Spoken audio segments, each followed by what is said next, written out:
सर्व मंगल मांगले शिवे सर्वार्थ साधिके शरणे त्र्यंबके गौरी नारायणी नमोस्तुते। जय मां भगवती, जय मां दुर्गा। आप सभी भक्त जनों को आषाढ़ मास की गुप्त नवरात्रि की हार्दिक शुभकामनाएं। इस साल आषाढ़ मास की गुप्त नवरात्रि 26 जून से शुरू हो रही है और इसका समापन 4 जुलाई को होगा। यानी इस बार गुप्त नवरात्रि पूरे 9 दिनों तक रहेगी। गुप्त नवरात्रि के लिए घट स्थापना का शुभ मुहूर्त ध्रुव योग और आद्रा नक्षत्र भी रहेगा। वहीं 3 जुलाई के दिन दुर्गा अष्टमी मनाई जाएगी और 9वीं तिथि का समापन शाम के समय 4:32 पर होगा। आषाढ़ मास की गुप्त नवरात्रि में सामान्य लोग मां दुर्गा की विधि विधान से पूजा अर्चना करते हैं। इसके अलावा तांत्रिक, अघोरी तंत्र मंत्र और सिद्धि प्राप्त करती हैं। ये सभी देवी की 10 महाविद्याओं की साधना करते हैं, जिन्हें बहुत शक्तिशाली माना जाता है। मान्यता है कि जिस व्यक्ति पर देवी की कृपा होती है, उसे किसी भी संकट का सामना करना नहीं पड़ता। साथ ही ऐसे लोगों के लिए दुनिया में कुछ भी असंभव नहीं रहता। तो आप सभी भक्त जनों के लिए गुप्त नवरात्रि के इस पावन अवसर पर नवदुर्गा के 9 रूपों की कथा और साथ ही 10 महाविद्याओं की कथा आपके सामने प्रस्तुत की जाएगी। तो आज के वीडियो में आप श्रवण करेंगे पहली नवदुर्गा माता शैलपुत्री की कथा और साथ ही पहली महाविद्या माता काली की कथा, और उसके साथ ही हम सुनेंगे दुर्गा सप्तशती के पहले दिन का पाठ। तो आप सभी भक्त जनों से निवेदन है कि वीडियो को शुरू से लेकर अंत तक जरूर श्रवण कीजिएगा। तो चलिए शुरू करते हैं माता रानी के चरणों का ध्यान करते हुए नवदुर्गा के पहले रूप माता शैलपुत्री की कथा से। ओम देवी शैलपुत्रे नमः। एक बार प्रजापति दक्ष ने एक बहुत बड़ा यज्ञ किया। इसमें उन्होंने सारे देवताओं को अपना अपना यज्ञ भाग प्राप्त करने के लिए निमंत्रित किया, किंतु शंकर जी को उन्होंने इस यज्ञ में निमंत्रित नहीं किया। सती ने जब सुना कि उनके पिता एक अत्यंत विशाल यज्ञ का अनुष्ठान कर रहे हैं, तब वहां जाने के लिए उनका मन विकल हो गया। अपनी ये इच्छा उन्होंने शंकर जी को बताई। सारी बातों पर विचार करने के बाद उन्होंने कहा, प्रजापति दक्ष किसी कारणवश हमसे रुष्ट है। अपने यज्ञ में उन्होंने सारे देवताओं को निमंत्रित किया है। उनके यज्ञ भाग भी उन्हें समर्पित किए गए हैं, किंतु हमें जानबूझकर नहीं बुलाया है, कोई सूचना तक नहीं भेजी है। ऐसी स्थिति में तुम्हारा वहां जाना किसी प्रकार भी श्रेयस्कर नहीं होगा। शंकर जी के इस उपदेश से सती जी का प्रबोध नहीं हुआ। पिता का यज्ञ देखने, वहां जाकर माता और बहनों से मिलने की उनकी व्यग्रता किसी प्रकार भी कम ना हो सकी। उनका प्रबल आग्रह देखकर भगवान शंकर जी ने उन्हें वहां जाने की अनुमति दे दी। सती ने पिता के घर पहुंचकर देखा कि कोई भी उनसे आदर और प्रेम के साथ बातचीत नहीं कर रहा है। सारे लोग मुंह फेरे हुए हैं। केवल उनकी माता ने स्नेह से उन्हें गले लगाया। बहनों की बातों में व्यंग्य और उपहास के भाव भरे हुए थे। परिजनों के इस व्यवहार से उनके मन को बहुत कलेश पहुंचा। उन्होंने ये भी देखा कि वहां चतुर्दिक भगवान शंकर जी के प्रति तिरस्कार का भाव भरा हुआ है। दक्ष ने उनके प्रति कुछ अपमानजनक वचन भी कहे। ये सब देखकर सती का हृदय शोक, ग्लानि और क्रोध से संतप्त हो उठा। उन्होंने सोचा, भगवान शंकर जी की बात ना मानकर यहाँ आकर मैंने बहुत बड़ी गलती की है। अपने पति भगवान शंकर की इस अपमान को सह न सकी। उन्होंने अपने उस रूप को तत्क्षण वही योग अग्नि द्वारा जलाकर भस्म कर दिया। वज्रपात के समान इस दारुण दुखद घटना को सुनकर शंकर जी ने क्रुद्ध होकर अपने गणों को भेजकर दक्ष के उस यज्ञ का पूर्णतः ध्वंस कर दिया। सती ने योग अग्नि द्वारा अपने शरीर को भस्म कर अगले जन्म में शैलराज हिमालय की पुत्री के रूप में जन्म लिया। इस बार वे शैलपुत्री नाम से विख्यात हुई। पार्वती, हेमवती भी उन्हीं के नाम है। उपनिषद की एक कथा के अनुसार इन्हीं ने हेमवती स्वरूप से देवताओं का गर्भ भंजन किया था। शैलपुत्री देवी का विवाह भी शंकर जी से ही हुआ। पूर्व जन्म की भांति इस जन्म में भी वे शिव जी की ही अर्धांगिनी बनी। नवदुर्गाओं में प्रथम शैलपुत्री दुर्गा का महत्व और शक्तियां अनंत हैं। तो सब प्रेम से बोलो, नवदुर्गा के पहले स्वरूप माता शैलपुत्री की जय। गुप्त नवरात्रि में माँ दुर्गा और उनकी 10 महाविद्याओं की विशेष पूजा की जाती है। गुप्त नवरात्रि को विशेष रूप से गुप्त साधनाओं के लिए जाना जाता है। गुप्त नवरात्रि के पहले दिन माता काली की पूजा करने का नियम है। 10 महाविद्याओं में माँ काली प्रथम स्वरूप है। माँ काली जी का स्वरूप अत्यंत विकराल, अभयंकारी और मंगलकारी है। माँ काली का ये स्वरूप असुरों का नाश करने वाला है। यदि कोई व्यक्ति गुप्त नवरात्रि के दौरान माता काली की पूजा करता है तो उसके ऊपर सामने आसुरी शक्तियों का कोई असर नहीं होता है। माता काली की पूजा करने वाले व्यक्ति को रूप, यश, जय की प्राप्ति होती है। समस्त सांसारिक बाधाएं खत्म हो जाती हैं।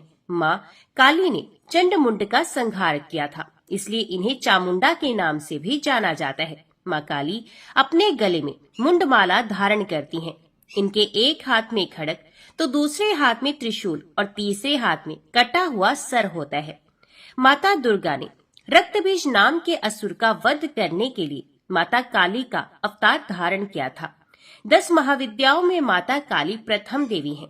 गुप्त नवरात्रि में प्रथम दिन माता काली की आराधना की जाती है। जो लोग तंत्र शक्तियां प्राप्त करना चाहते हैं उन्हें गुप्त नवरात्रि के पहले दिन विशेष रूप से माता काली की पूजा करनी चाहिए। इसके अलावा माता काली की आराधना करने से सभी प्रकार की तंत्र बाधाओं से छुटकारा मिलता है। जो लोग अपने शत्रुओं से बहुत परेशान रहते हैं उन्हें गुप्त नवरात्रि में माता काली की आराधना करनी चाहिए। ऐसा करने से शत्रु से मुक्ति मिलती है। माता काली की पूजा करने से अकाल मृत्यु का भय भी दूर हो जाता है। गुप्त नवरात्रि में 2 तरीकों से माता काली की पूजा की जाती है। जो लोग तांत्रिक विद्या हासिल करना चाहते हैं वे लोग इस दिन माता काली की तंत्र विद्या द्वारा उपासना करते हैं, तो कुछ लोग गुप्त नवरात्रि के प्रथम दिन सामान्य तरीके से माता काली की आराधना करते हैं, जिसमें उनके जीवन के सभी संकट दूर हो जाते हैं। आज पहले दिन श्री दुर्गा सप्तशती के पहले अध्याय के साथ ही श्री दुर्गा कवच और शाप उद्धार मंत्र का पाठ किया जाता है। तो पहले सुनिए शाप उद्धार मंत्र, फिर श्री दुर्गा कवच और उसके बाद पहले दिन का पहला अध्याय। सबसे पहले दिन हाथ में जल और पुष्प लेकर श्री दुर्गा सप्तशती के पाठ पढ़ने का संकल्प लेना चाहिए। फिर शाप उद्धार मंत्र का उच्चारण 7 बार करना चाहिए, जिसे आप पहले दिन और अंतिम दिन जरूर करें। इसके बाद उत्कीलन मंत्र का जाप करना चाहिए, जिसका आपको 21 बार जाप करना होता है। इसके बाद कवच पाठ, इस पाठ से शरीर के सभी अंगों की रक्षा होती है। ये पाठ महामारी से बचाव की शक्ति देता है और यह पाठ संपूर्ण आरोग्य का शुभ वरदान भी देता है। और यह कवच पाठ अत्यंत गोपनीय है, इसलिए इसे पूरी पवित्रता से किया जाना चाहिए। 18 महापुराण में से एक मार्कंडेय पुराण में देवी कवच के श्लोक अद्भुत सप्तशती का हिस्सा है। देवी कवच को भगवान ब्रह्मा जी ने ऋषि मार्कंडेय को सुनाया था।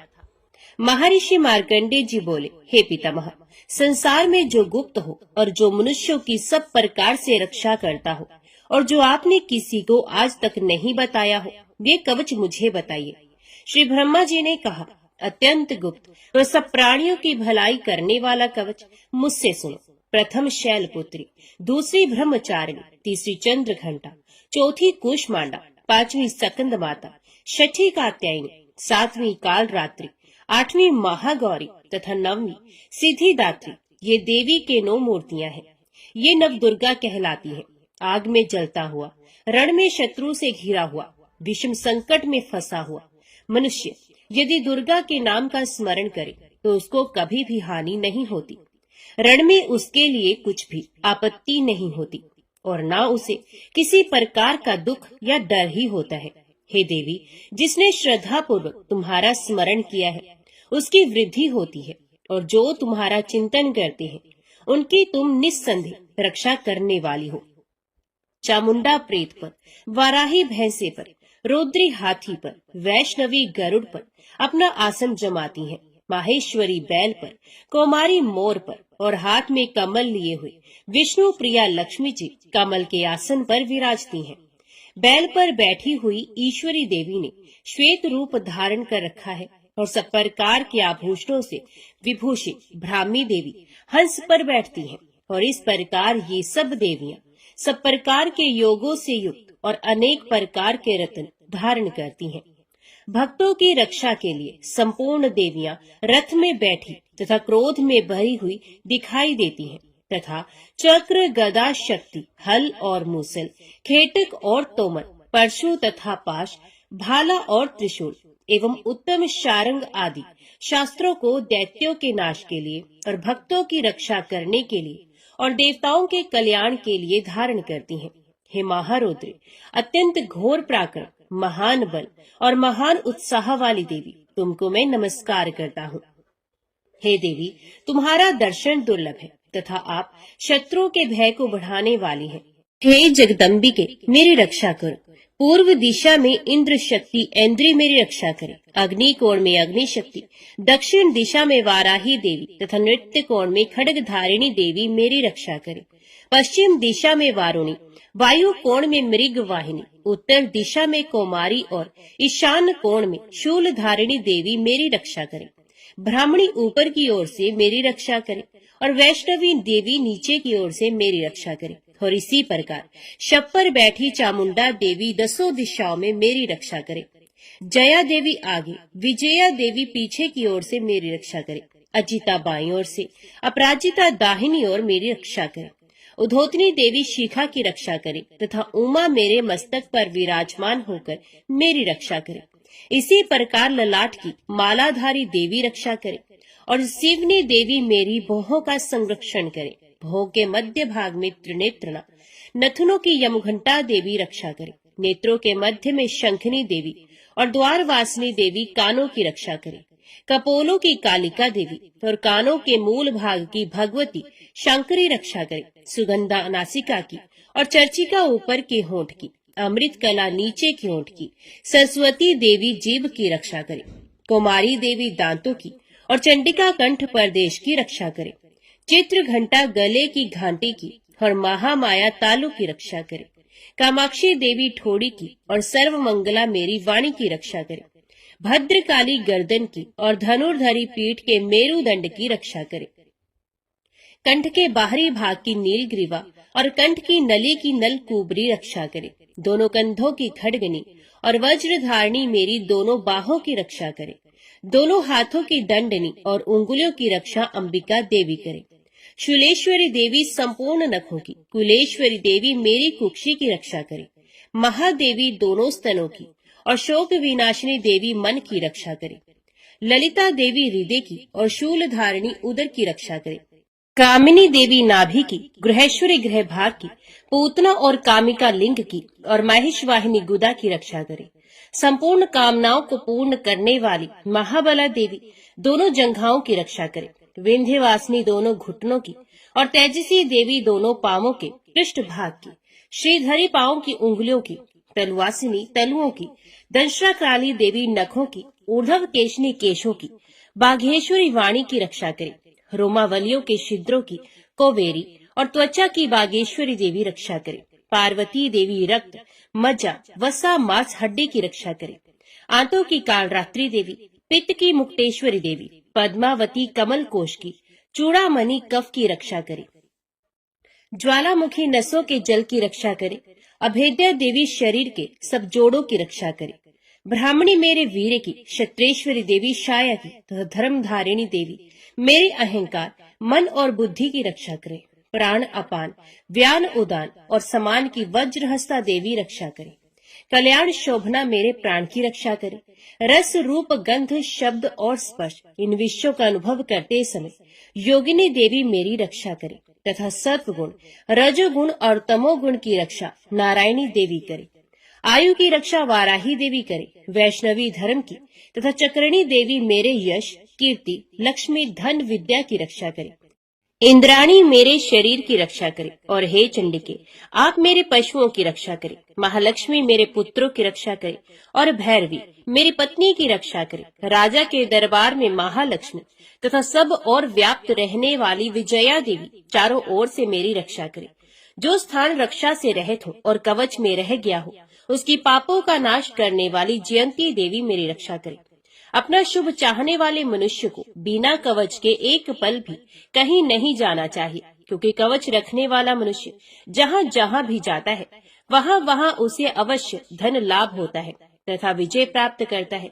वे जिस अभीष्ट वस्तु की इच्छा करता है वह उसको इस कवच के प्रभाव से अवश्य मिलती है और वह इसी संसार में महा ऐश्वर्य को प्राप्त करता है। कवचधारी मनुष्य निर्भय होता है और वह तीनों लोकों में माननीय होता है। देवी का ये कवच देवताओं के लिए भी दुर्लभ है। जो प्रतिदिन नियम पूर्वक तीनों संध्याओं के समय श्रद्धा के साथ इसका पाठ करता है उसे देव शक्ति प्राप्त होती है। वे तीनों लोकों को जीत सकता है तथा अकाल मृत्यु से रहित होकर 100 वर्षों तक जीवित रहता है। इसका लूता, चरम मार्ग, विस्फोटक आदि समस्त व्याधियां समूल नष्ट हो जाती हैं और स्थावर जंगम तथा कृत्रिम विष दूर होकर उनका कोई असर नहीं होता तथा समस्त अभिचारक प्रयोग और इस तरह के जितने यंत्र मंत्र इत्यादि होते हैं इस कवच के हृदय में धारण करने से नष्ट हो जाते हैं। इसके अतिरिक्त पृथ्वी पर विचरने वाले भूचर, नभचर, जलचर प्राणी उपदेश मात्र से सिद्ध होने वाली निमट कोटि के देवता, अपने जन्म से साथ प्रकट होने वाले देवता, कुल देवता, माला आदि डाकिनी, शाकिनी, अंतरिक्ष में विचरने वाली अत्यंत बलवती भयानक डाकिनियां, ग्रह, भूत, पिशाच, यक्ष, गंधर्व, राक्षस, ब्रह्म राक्षस, बेताल, कुष्मांड और भैरवादी अनिष्ट कारक देवता भी उस मनुष्य को जिसने कि अपने हृदय में ये कवच धारण किया हुआ है देखते ही भाग जाते हैं। इस कवच के धारण करने से मन और तेज बढ़ता है। जो मनुष्य इस कवच का पाठ करके उसके पश्चात सप्तशती चंडी का पाठ करता है उसका यश जगत में विख्यात होता है। और जब तक वन, पर्वत और कानन आदि इस भूमंडल पर है तब तक यहाँ पुत्र पौत्र आदि संतान परंपरा बनी रहती है। फिर देहांत होने पर ऐसा मनुष्य परम पद को प्राप्त होता है जो देवताओं के लिए भी दुर्लभ है और अंत में सुंदर रूप को धारण करके भगवान शंकर के साथ आनंद करता हुआ परम मोक्ष को प्राप्त होता है। जय माँ भगवती, जय माँ दुर्गा। अभी सुनते हैं अर्गला स्तोत्र का पाठ।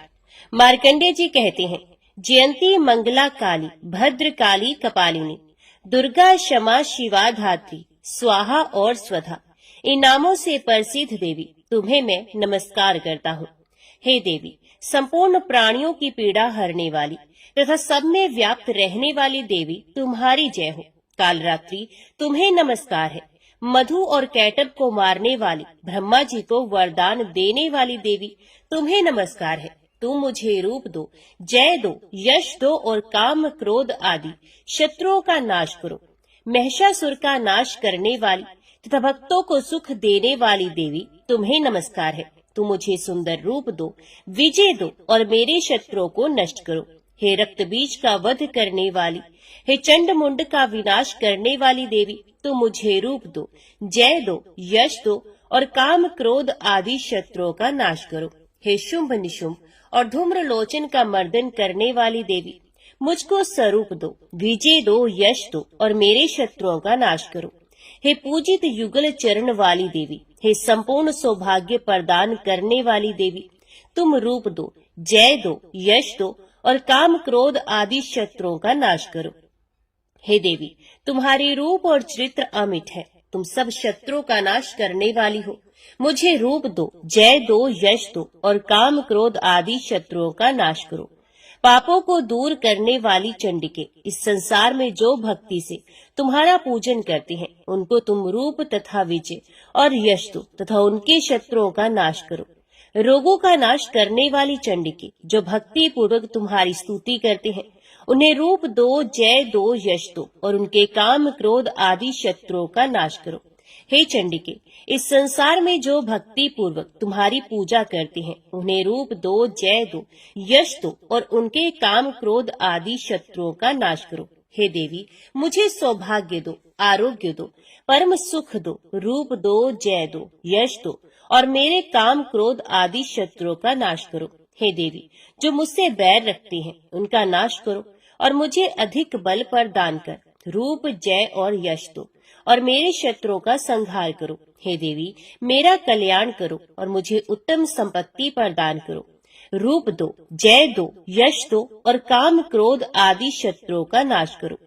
हे देवता तथा राक्षसों के मुकुट रत्नों से स्पर्श किए हुए चरणों वाली हे देवी, हे अंबिके, मुझे स्वरूप दो, विजय तथा यश दो और काम क्रोध आदि शत्रुओं का नाश करो।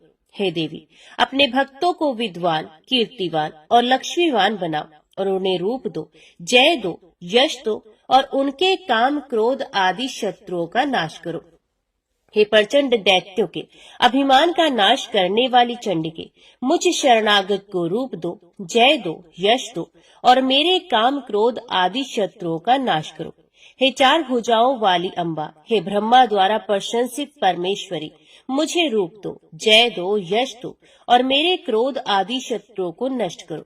निरंतर भक्ति से भगवान विष्णु से सदा स्तुति की हुई अंबिके, मुझे रूप दो, जय दो, यश दो और मेरे शत्रुओं को नष्ट करो।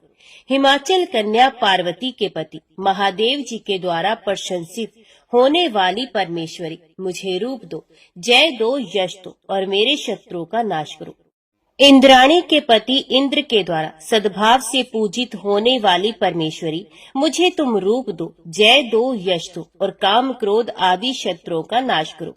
प्रचंड भुजदंड से दैत्यों के घमंड का नष्ट करने वाली देवी, मुझे रूप दो, जय दो, यश दो और मेरे शत्रुओं का नाश करो। हे देवी, तुम अपने भक्तों को सदा असीम आनंद प्रदान करती हो, मुझे रूप, जय, यश दो और मेरे काम क्रोध आदि शत्रुओं का नाश करो।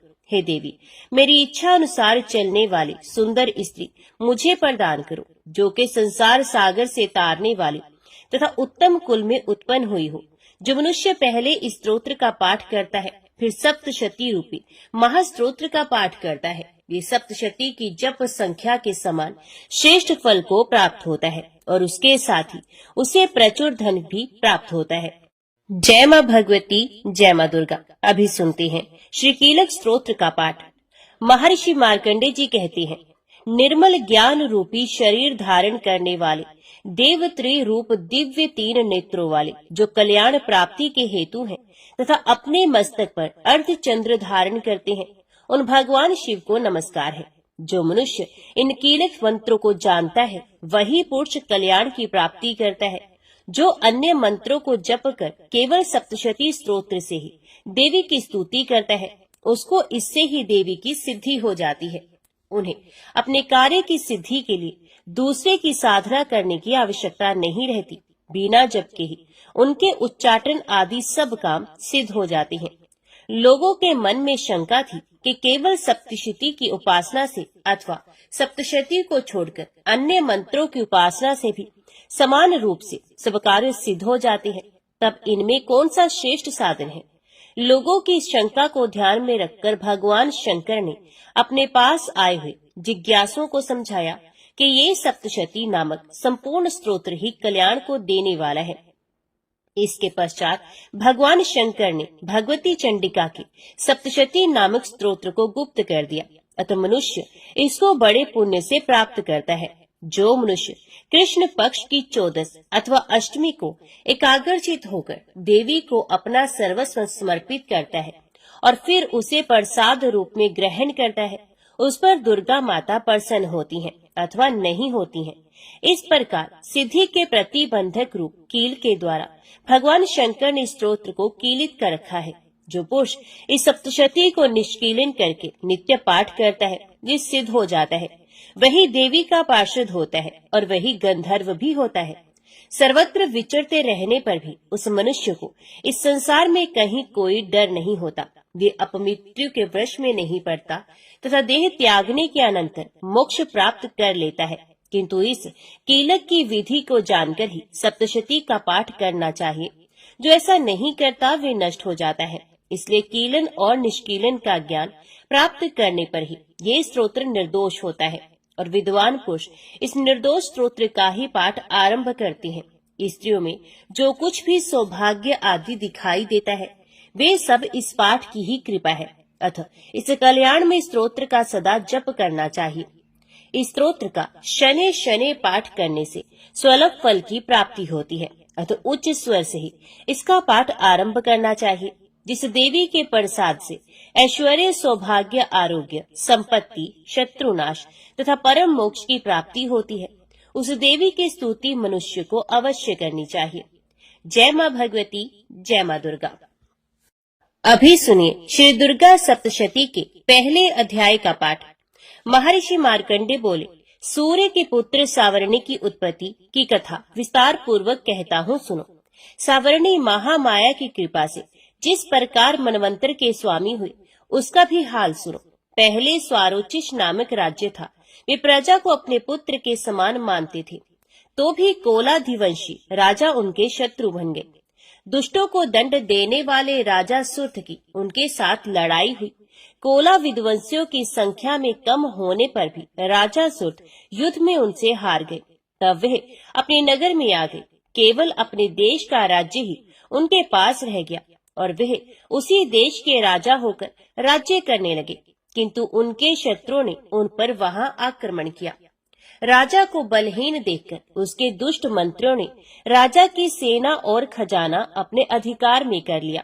राजा सुर्थ अपने राज्य अधिकार को हारकर शिकार खेलने के बहाने घोड़े पर सवार होकर वहां से एक भयंकर वन की ओर चल गए। उस वन में उन्होंने महर्षि मेधा का आश्रम देखा। वहां मेधा महर्षि अपने शिष्यों तथा मुनियों से सुशोभित बैठे हुए थे और वहां कितने ही हिंसक जीव परम शांति भाव से रहते थे। राजा सुर्थ ने महर्षि मेधा को प्रणाम किया और महर्षि ने भी उनका उचित सत्कार किया। राजा सुर्थ महर्षि के आश्रम में कुछ समय तक ठहरे। अपने नगर की ममता के आकर्षण से राजा अपने मन में सोचने लगे, पूर्व काल में पूर्वजों ने जिस नगर का पालन किया था वे आज मेरे हाथ से निकल गया।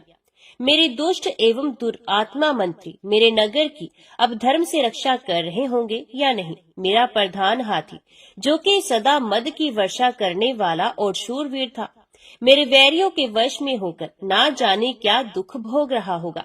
मेरे आज्ञाकारी नौकर, जो मेरी कृपा से धन और भोजन पाने से सदैव सुखी रहते थे और मेरे पीछे पीछे चलते थे, वे अब निश्चय ही दुष्ट राजाओं का अनुसरण करते होंगे तथा मेरे दुष्ट एवं दुरात्मा मंत्रियों द्वारा व्यर्थ ही धन को व्यय करने से संचित किया हुआ मेरा खजाना एक दिन अवश्य खाली हो जाएगा। इस प्रकार की बहुत सी बातें सोचता हुआ राजा निरंतर दुखी रहने लगा।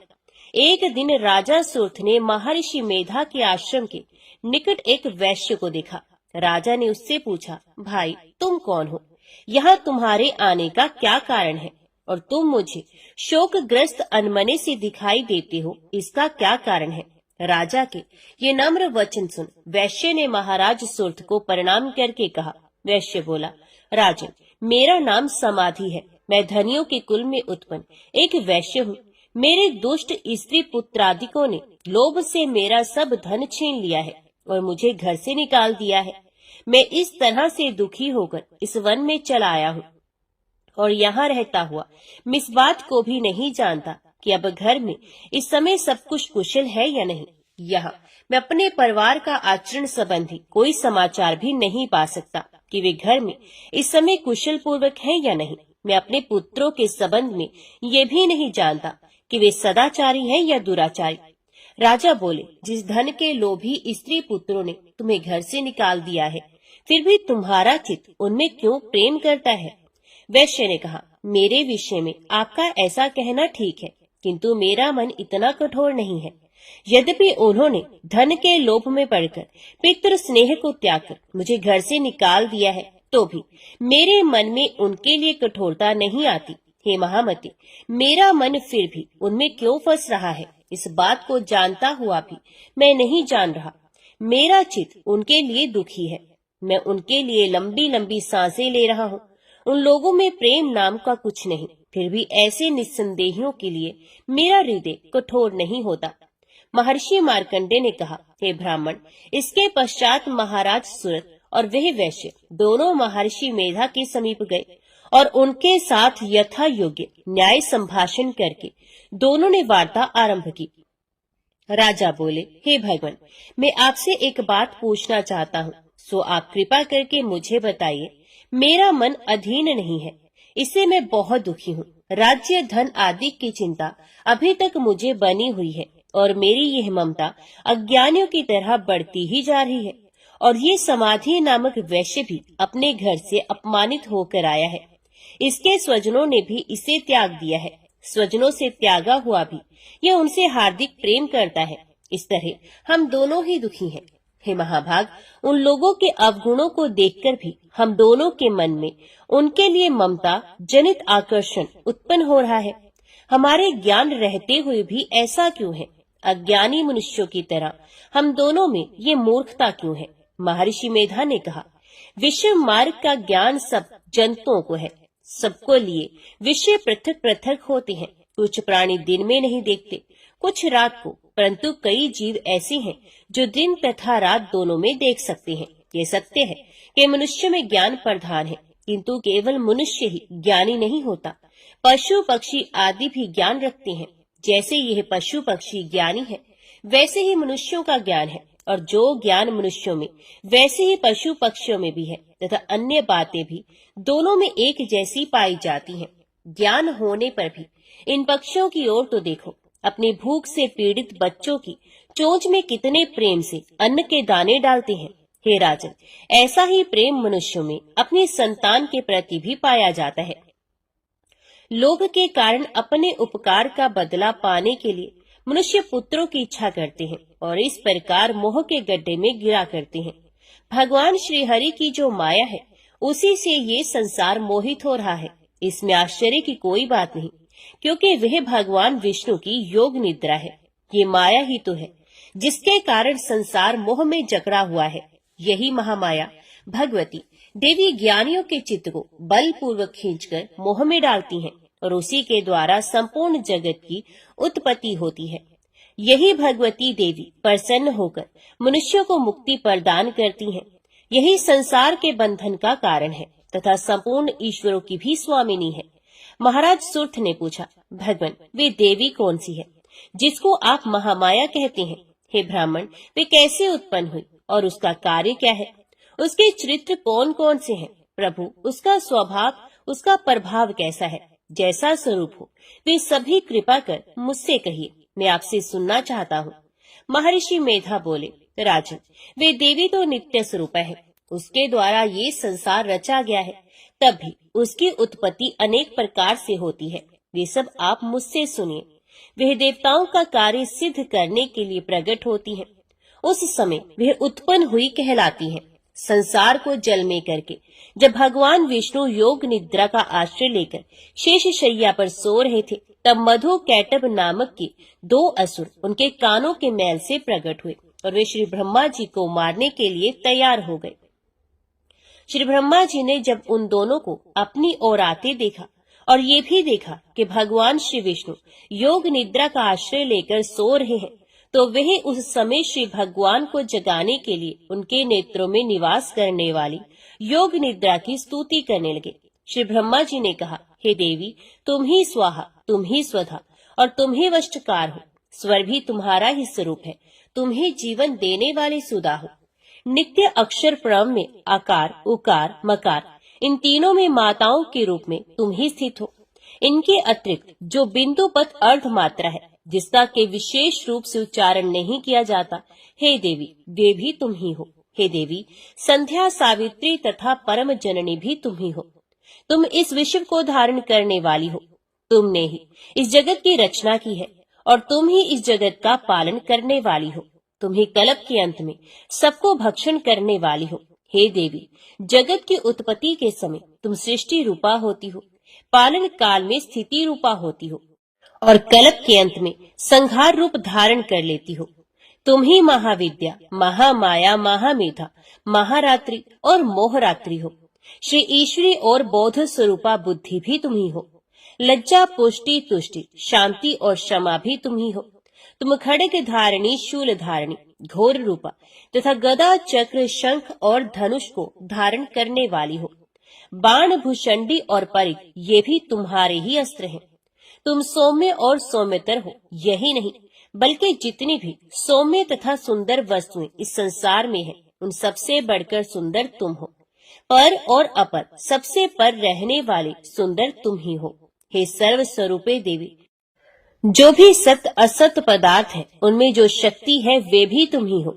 ऐसी अवस्था में भला तुम्हारी स्तुति कौन कर सकता है? इस संसार की सृष्टि, पालन और संहार करने वाले जो भगवान है, उनको भी जब तुमने निद्रा के वशीभूत कर दिया है, तो फिर तुम्हारी स्तुति कौन कर सकता है? मुझे, भगवान विष्णु तथा भगवान शंकर को शरीर धारण कराने वाली भी तुम ही हो। तुम्हारी स्तुति करने की शक्ति किसमें है? हे देवी, तुम तो अपने इन उदार प्रभावों के कारण ही प्रशंसनीय हो।